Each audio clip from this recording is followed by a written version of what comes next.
Hello everyone, this is Dakshana from Svaro. A huge number of people have experienced body shaming from their friends, their colleagues, and even their families. A lot of people wanted to know what we think about it as well. So today we have Dr. Ashitha Rahiman with us. She's an Ayurvedic physician from Kerala and she's also a practicing psychologist.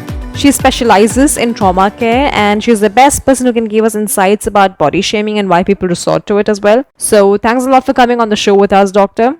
Thank you so much for having me. Thank you, Doctor, for being with us.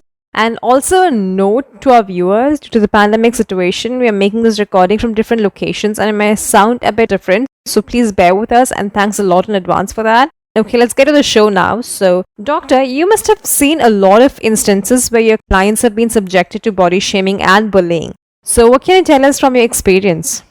Yes, body shaming is something very prevalent these days. And I think before getting into body shaming, I'll talk about shame so that we have a better understanding of the topic. Shame, as we all know, is something very unpleasant and it usually arises when a person starts to evaluate himself in a negative way. So what actually happens in body shaming is that this negative evaluation is done by the person himself or by another person, and this evaluation is done on the basis of body parameters like size or shape or color of the person. Okay, yes. And this works against what Ayurveda says about a healthy human being. Like, you need to have a healthy body and a healthy mind, right? Yes, actually Ayurveda considers a person's physical and emotional well-being as two interdependent entities, and it is impossible for a person to be in his optimum physical health if his mental health is all deranged. So what happens in body shaming is that a person gets emotionally destroyed. His mental health will not be in place. And most of the people in our society are not even aware of this concept of body shaming. So when these people get mean comments about their body, they believe that this is something that they deserve and they start to suffer in silence. So as an Ayurvedic physician, it is very important for me to create awareness among people about body shaming because I don't want people to compromise on their health because of their ignorance about body shaming. Yes, I understand. So, what are the common ways in which people get shamed? The most common form of body shaming obviously is fat shaming, but there are many other forms in which body shaming takes place. People get shamed for being skinny or for being tall or dwarf, or for the hair color or the skin color that they have. And it's very common these days that young girls are getting shamed for being masculine or for having facial hairs. And the worst part is that there are certain disease conditions like lichen planus or psoriasis, which leaves permanent physical marks on the sufferer's body. And these people are getting shamed for the way their body looks after going through such a condition. And I think there are many studies about the body shaming that happens commonly in schools. So, Yes, actually, it's very saddening to know that children are also becoming victims of body shaming. In fact, a study conducted in adults show that for most of them, their initial episode of body shaming was during their childhood days. okay, yes, I understand. So, how do children process these experiences? I mean, as a psychologist, have you come across children who have had this experience? So, body shaming in childhood usually comes from a parent or a teacher or someone the child looks up to. And when such harsh comments come from someone so trusted, the child starts to believe that it is the reality about their body. And it goes very deep into their minds and it gradually becomes a part of their belief system. And when these children grows up into adults, they turn into very unhealthy, introvert, unhappy adults. And for such adults, it is very hard for them to succeed in life because they have a lot of unresolved emotions and internal struggles to focus on, that it becomes difficult for them to focus on their studies or things which are more important. All right. So I've always felt people with low self-esteem are the ones who make fun of others just to feel good about themselves. So, yeah, but I'm sure that there are more reasons to it. It's not just that. So, from your clinical experience, could you tell us the exact reasons behind body shaming? So, body shaming usually comes from someone in the close circle of the victim. It could be a friend or a relative or someone who has a very good idea about the victim's life. And it is not necessary that these people always have a bad intention for the victim. But the comments that these people make about the victim's body, or the unnecessary advices that they give about what the victim should eat or how he should start hitting the gym, all these things gradually makes the victim believe that their body is not perfect, and they start to look for ways in which they can change their body so that they can fit into the abuser's idea of how she should look like, so that he gets more acceptance from the people around him. So the perpetrators usually want to hide their own insecurities and they find fault with others. Is that what this is about? The most common psychological theory that works behind the abuser's attitude is a defense mechanism called projection. And projection usually stems from the abuser's insecurities about his own body. Okay. And I think I've seen that a lot. They target first, the physical appearance of a person. So, isn't it? Yeah, so what actually happens in projection is the abuser feels very angry, annoyed, or very insecure when the victim is around them. So, as a defense mechanism, what they try to do is to find out a so called imperfection in the looks of the victim, and they pass very harsh comments on that. This actually makes the abuser feel more in control and more secure when the victim is around. But the victim has no idea about what's going on in the abuser's mind, and they start to believe that their body is imperfect. It gradually affects their self esteem and confidence in a very bad way. And when the episodes of bullying become more frequent, it gets into the mental health, and they start to get anxiety, panic attacks, depression, and they finally start to isolate themselves from the society. Okay. All right. So, I've been working out, and now because of the pandemic, there's hardly any workout, and every time I look into the mirror, I need to look better. So, I think there are times we body shame ourselves. Sometimes it doesn't always work out well. We tend to lose our confidence along the way, or it doesn't always work out well for us. So, I think along with these abuses, social media has a major role in making us feel ashamed of our bodies. Every day through social media, we are exposed to tons of unrealistic body images, and we all know somewhere that it is impossible for us to attain these images, but still we get this unwanted pressure to change ourselves and our bodies so that we can meet these images, and we go for different ways in which we can lose weight or change our complexion and all that, and finally we end up feeling very worthless and disappointed about ourselves. okay. And also, so I've come across people in the healthcare and fitness industry talk about the ideal body weight and the ideal body image. First of all, I think there is no ideal body weight, and some of these people are on the wrong side trying to promote a toxic culture, keeping up with the new trend or particular industry, if you know what I mean. So, could you share your thoughts on this? Yeah, there are some doctors and gym trainers who do body shaming. And I think fat shaming is the most common form of body shaming that these people get involved in.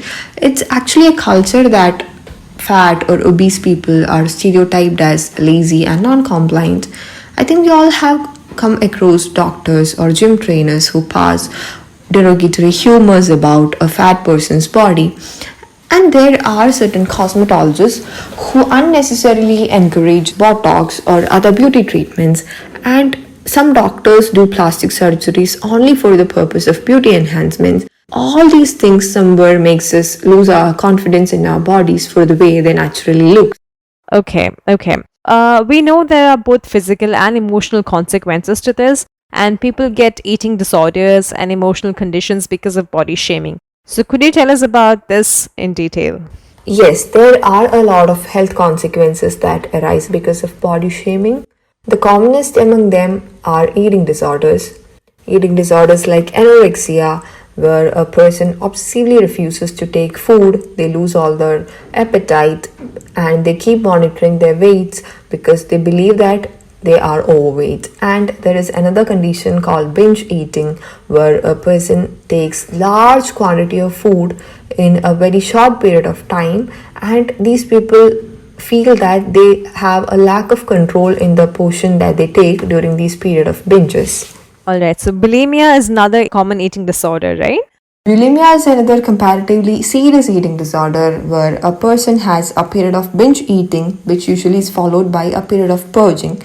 So the person tries to take out the food that they have taken during binge so that they don't gain weight from that. All these eating disorders have serious consequences like drug or alcohol abuse, because these people try to depend on these substances to not feel hunger so that they don't gain weight from eating. And these can lead to conditions like malnutrition or constipation, a decline in bone health, menstrual irregularities, etc. I mean, I think this is really serious. Like, also, there is a medical opinion that dieting plays a role in obesity and eating disorders. We give nutrition plans, but we give healthy plans instead of crash diets. Our nutrition plans are written by Ayurvedic doctors after considering the body type and the client's personal preferences. We actually consult and then make a very customized diet plans. We don't just outright give plans, so it's very customized. So losing weight is a good thing. And how do you put that into perspective when we talk about body shaming? Because you cannot just lose weight, or you just can't look thin because somebody expects you to do it, or because the society wants you to do it. There has to be something more valid or more reasonable to it. So could you tell us about that? Losing weight is definitely good, but it is important that we adopt a healthy way to do that. Before getting into an unhealthy diet, people should be aware of the consequences and the negative aspects of dieting. Dieting culture usually sets up unreasonable expectations about food intake, and after a point, these people start to binge eat because they are so hungry that they cannot starve anymore. Another negative aspect of dieting is that people start to get positive cultural feedbacks. That is, people around them start praising them for their looks after dieting, that these people believe that everyone wants them to look thin. I mean, that's unfortunate. So, what are your recommendations for people to overcome body shaming when they face it? So, the first thing you need to do is to break this secrecy. To do that, you can approach a trusted friend and let them know about your struggles.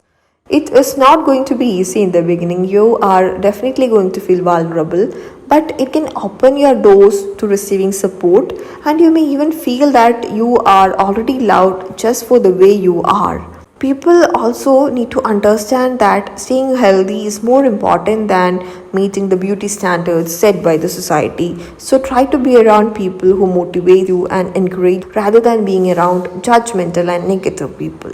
Yes, exactly. So you could put your energy to good use, like engaging in outdoor activities, being with good people, and having a good support system. What is important is that you stay happy and healthy at the same time. To do that, you can join your friends who like outdoor activities like playing frisbee in the park, or you can take your dog for a walk. What you need to ensure is that your mind is happy and your body is healthy and you're around positive people. All right, okay. Another thing we all need to do is to accept our bodies the way they are and get acquainted the way it looks. We all have the power to reprogram our brain's neural pathways with a change in our thought pattern. So every time you look into the mirror, express your love for yourself. Even if you don't feel the way in the beginning, it will eventually happen and you will start loving yourself. Okay, yes, I understand. Another important thing we need to do is to learn the art of ignoring and to not take things personally. To do that, it's very important that we understand the concept of projection. The victim should have an idea that only an unhappy and an insecure person passes such harsh comments on another person's physical appearance. This change in perspective itself can open the door to healing for the victim. All right, okay. And I don't think we can talk about body shaming without talking about body positivity. They're like two sides of the same coin. Yes, body positivity is the acceptance of all body types, regardless of their abilities or size or race, color, or appearance. And this acceptance of appearance itself can improve a person's mental health, reduce the risk of eating disorders, and allow someone to function at their best. So it's very important that we promote body positivity and be with people who believe in this idea. Yeah, absolutely, yes. To heal, it's very important that you start to vocalize your emotions. So what happens most of the time is that abuser is someone in your close circle, and it's more likely that you share a good rapport with the person. So in such cases, you should confront the abuser and make them understand that their comments are causing emotional and physical damage in you. And if these comments were unintentional, this confrontation itself can make the bullying stop. So when do we get to know that the things are not working out and we need to seek professional help? For people who have been going through body shaming for a long period of time, it's very crucial that they understand the point where they need to seek external help. In such conditions, people usually get a lot of negative self talk and inner voices, and at some point, their body starts to show symptoms like palpitations, aches and pains without any evident reason, difficulty in breathing, insomnia, suicidal thoughts, hot flashes, etc. And this indicates that their body is under extreme stress. This is a point where they need to understand that this is beyond self help and they need to seek external support. Make sure that you approach a qualified therapist and resolve the condition as soon as possible. It was wonderful, and thank you so much, doctor, for being with us and sharing so much. I think everybody who's been listening to this knows about, about things that they have to look out for, and about how they have to face these things and how they have to deal with these things, on their own.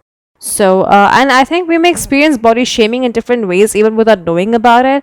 And we need to be aware of what's happening and support our friends if they experience it. I think it's all about being there for each other, not just in terms of this, but I think we are all going through difficult times. So in terms of everything, we always have to look out for each other and be there for each other. I think that's very significant at this point of time for all of us. So everyone, this was Dr. Ashita, and I'm happy to wrap up yet another wonderful episode. Thank you so much for joining, everyone, and all of you have a great day and stay safe, stay indoors, wear your masks, and have a happy day.